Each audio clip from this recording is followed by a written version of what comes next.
I had no direction, right? And so I decided that I should try this outlining thing. Not because I thought it was a great idea because I wasn't fond of outlining, but I knew that I was just like throwing sand. You know the shoveling sand in the sandbox things for the first draft, right? And then you shape it into like a castle or whatever during the refining process of different drafts.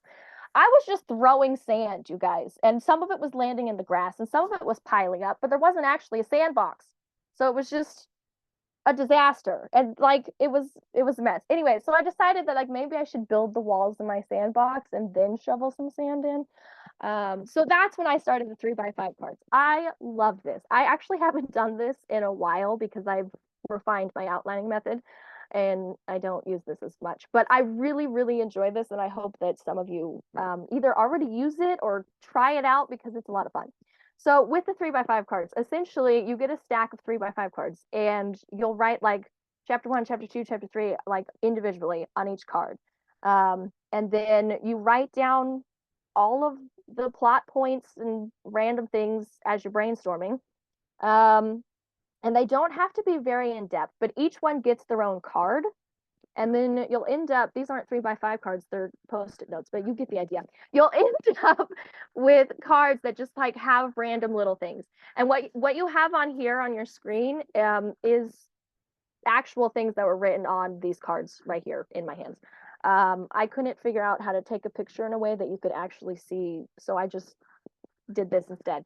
But those are things that are actually written on some of these cards. And then you take all your cards. You might end up with 50 of them. You might end up with 500 of them. I don't know. And you go, I like to go sit on the floor. You can use a table, but I love the floor. I'm currently on the floor.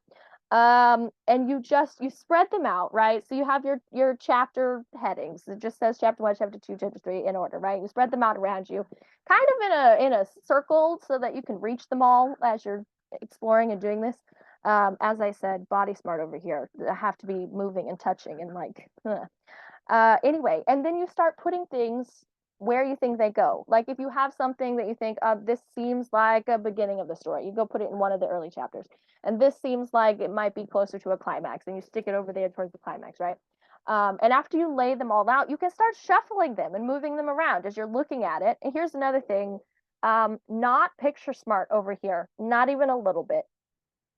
Can't visualize anything. If I wrote like an entire outline, if I was one of you amazing people who did like pages of outlining, which I am not, but if I was, I can't see it. Like if I wrote it all on screen, if I put in Google Drive or on Scrivener or on Campfire, I've tried all of these options.